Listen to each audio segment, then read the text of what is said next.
Gentlemen, welcome back to the shop. Like I done told you before, just in time to be late for Christmas. The Safety Squint Calibrator Retina Remover 9000 rather, the baby doll and the familial sweatshop has been sending it to such an extent that they've actually arrived, and we've had our first warranty. Hey, 200-pound gorilla reefing on it. You get a kid's bow and you draw it at 80 pounds. Now I got a mechanical fuse in my shoulder, so but some of us are wholly functioning humans and can break things.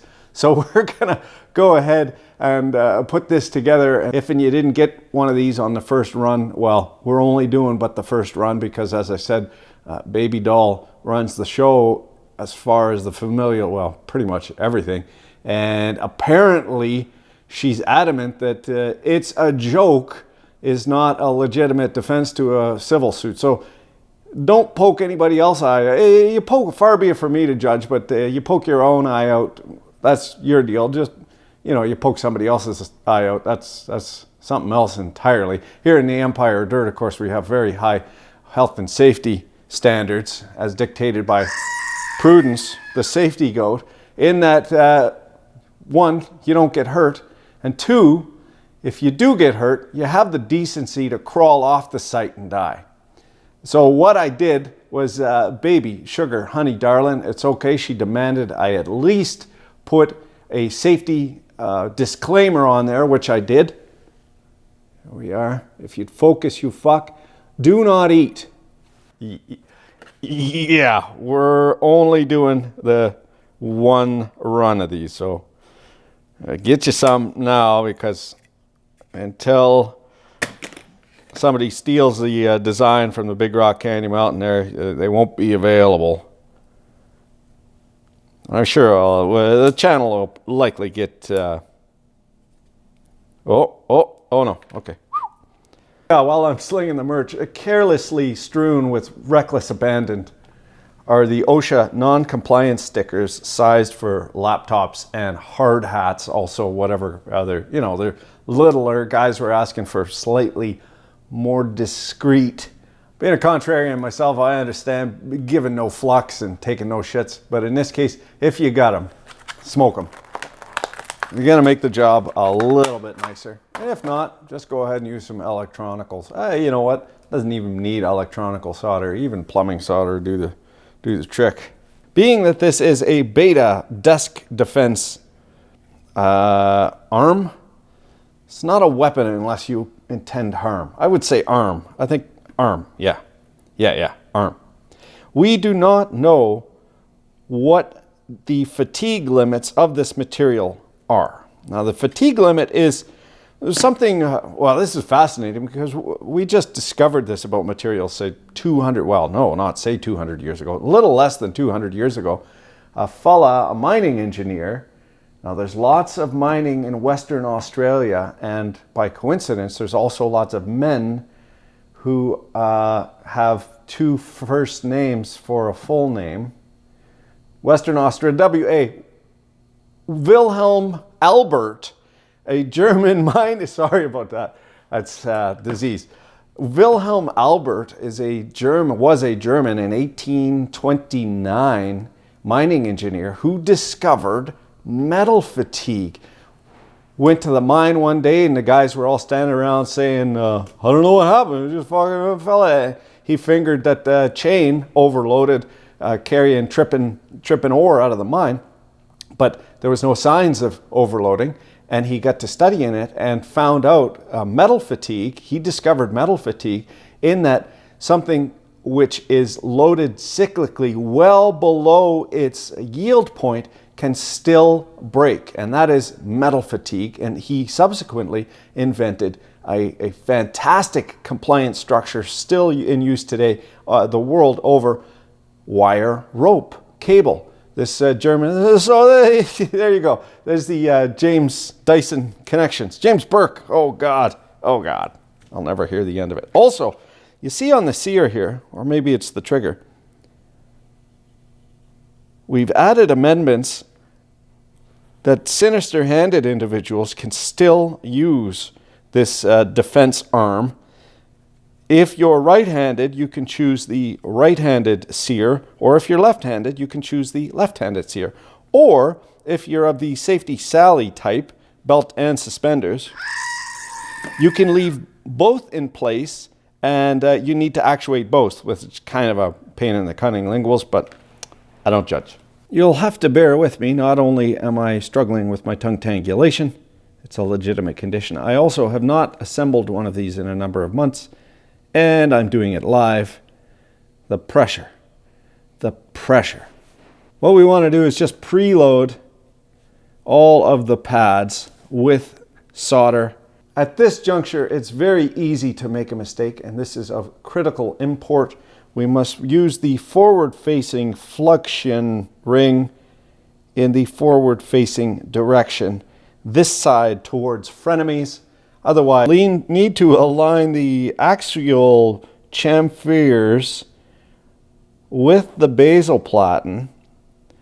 If they are not aligned, they will interfere with both the correct and sinister-handed sear mechanism, as such, like so. If we're shy, we're going to have a two-step sear. Now this is my favorite part.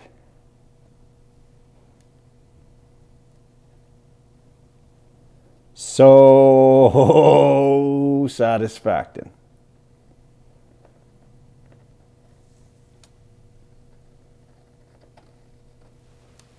For illustrative purposes, I have offset this.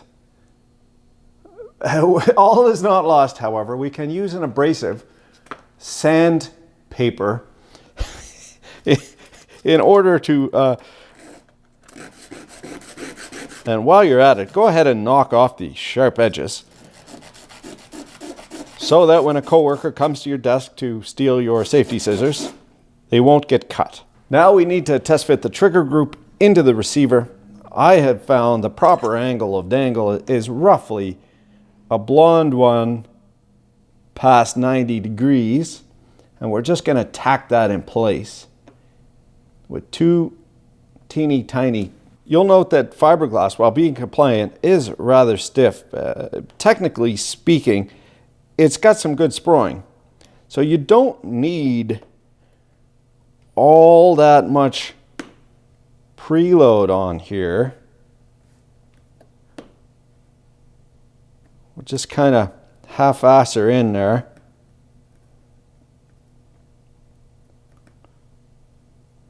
Always tough to solder the gap. There we go. Just enough to get it into place. Now you can see I'm canted off to one side there. We'll see if it latches. It does latch indeed. And you can easily adjust that just by heating up the solder on the both sides.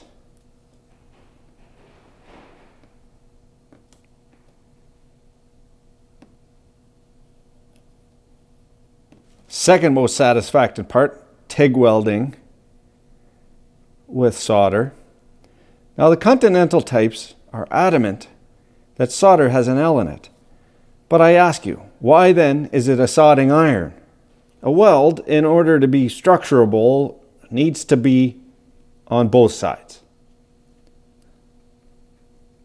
That is roughly the tickle of the pickle we're looking for. If and you didn't get it right, and you're out of solder because you've used it all on this weld and this weld, what you can do here, if you're not worried about process reliability, you want more range, you just apply a little heat, and that melts the resin a tiny bit, and then you can go ahead and bend this and hold it in place while it cools, and it will remain in that position where you hold it. You know what I'm saying.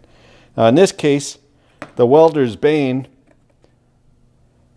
the heat shifted the sear. So I got to move the sear forward a little bit. Or, well, you can also do it without the sear just by hand. That's a little tougher to do when you're shooting flaming pea balls.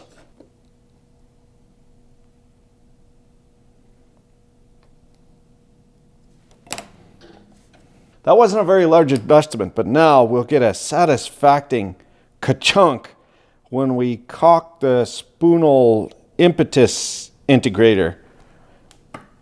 Snap right into place, and we've got the belt and suspenders version here where we need to pull back both sears